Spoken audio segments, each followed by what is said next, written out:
पुण्यात्माओं, श्रीमद् भगवत गीता के प्रथम अध्याय में अर्जुन भगवान श्री कृष्ण के समक्ष कुछ अनर्गल ढंग से बोलता चला गया। द्वितीय अध्याय के 7वें श्लोक में स्वीकार कर लिया कि धर्म के विषय में मोहित चित्त हूँ, उचित और अनुचित का निर्णय नहीं कर पा रहा हूँ। जो साधन मेरे लिए निश्चित ही कल्याणकारक हो वह मेरे लिए कहिए, क्योंकि मैं आपका शिष्य हूँ, आपकी शरण हूँ, मुझे शिक्षा दीजिए। गीता का उपदेश श्री भगवान ने दिया। कर्म, भक्ति और ज्ञान तीनों योगों के माध्यम से अर्जुन को वास्तविकता की ओर प्रेरित किया। अर्जुन ने आवश्यकता अनुसार बीच बीच में अनेक प्रश्न भी किए। श्री भगवान के द्वारा उनका समाधान हुआ। गीता उपदेश पाठशाला भगवान श्री कृष्ण द्वारा जो समझाना था वह समझाया गया। इस निर्णय में मौन होने से पूर्व अपनी वाणी से अंतिम श्लोक 18/72 के रूप में अर्जुन ने एक भी प्रश्न किया। कचिदेतेषु पार्थ त्विकाग्रेणं चेतसा कचिताग्राम समूह प्रस्तुते धनंजय। हरे हरे। जय श्री कृष्ण। राधे राधे।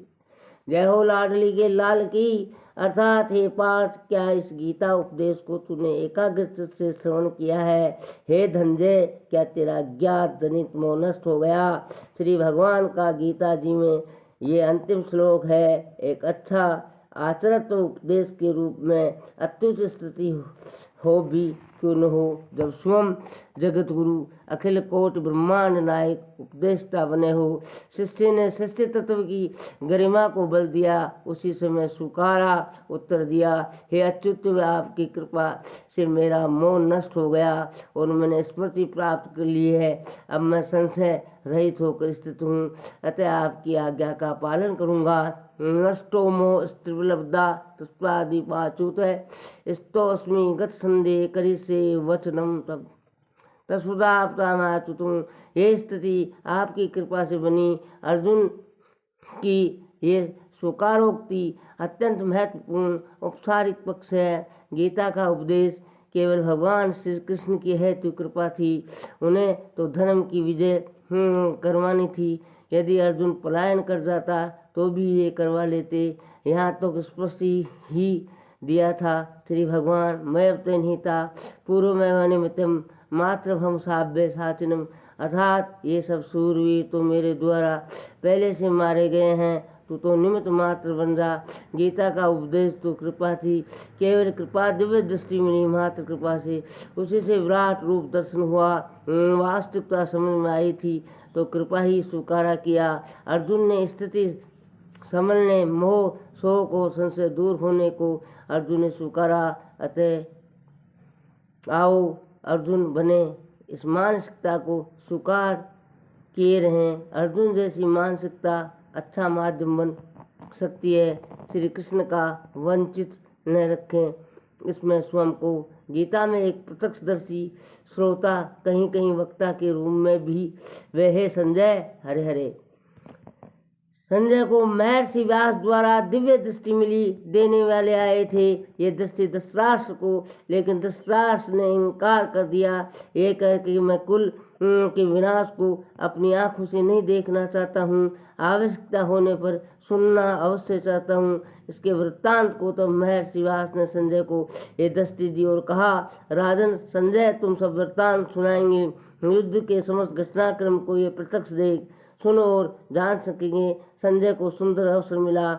महाभारत के संपूर्ण घटनाक्रम के साथ साथ गीता उपदेश का वृत्तांत, यहाँ तक कि विश्व रूप दर्शन का दुर्लभ सौभाग्य भी मिला। आवाज की दुनिया के दोस्तों, गीता का उपदेश संपन्न हुआ।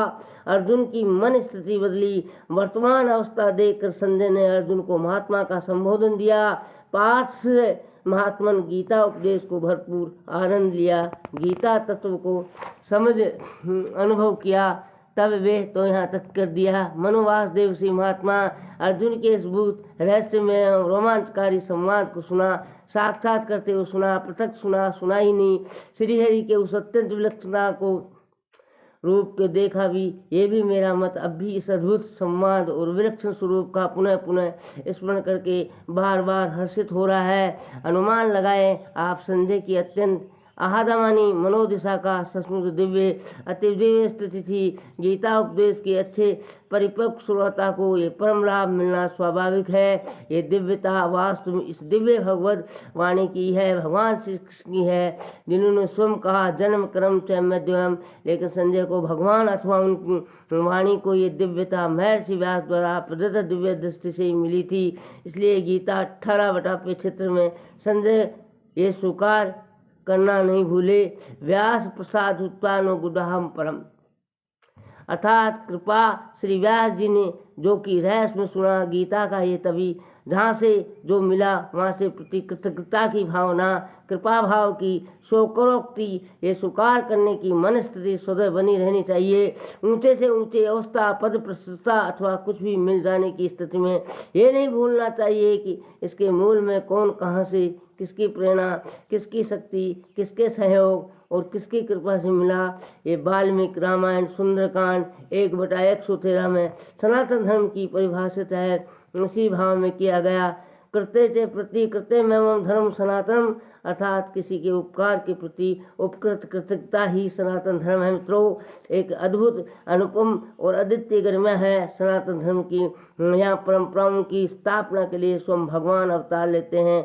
हनुमान जी सीता को खोज करके आए, वे तो इसे राम की कृपा ही मान रहे हैं, लेकिन भगवान राम कहते हैं सुन कपितोई समान उपकारी, नहीं कहूँ सुन नर मुनि नर तनधारी, पृथ्वी उपकार करो का तोरा, सन्मुख होय न सकत मन मोरा, सुन सुत तो ही उरण में नहीं, देखूं कर विचार मन नहीं। हरे हरे गई बहोर गरीब निवाजू, सरल सबल साहेब रघुराजू, मोर सुधारे सो सब भांति, जहाँ सुकृपा ने कृपा अघात, महावीर विनव हनुमाना, राम जा सुदस आप बखाना। जय हो परशुराम जी महाराज की जयंती पर शुभकामनाएं तय दिल से आप सभी को। मित्रों, शास्त्रों में ऐसे अनेक उदाहरण हैं जीव को ये प्रेरित करने के लिए।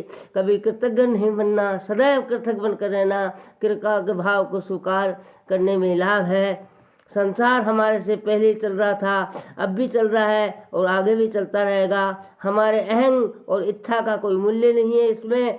निमित्त मात्र बन जाओ, चलाने वाले सूत्रधार परमात्मा के राघवेंद्र जी गुरुदेव सरकार है। मित्रों, हरे हरे। सब्सक्राइब की कतई बार ला दे।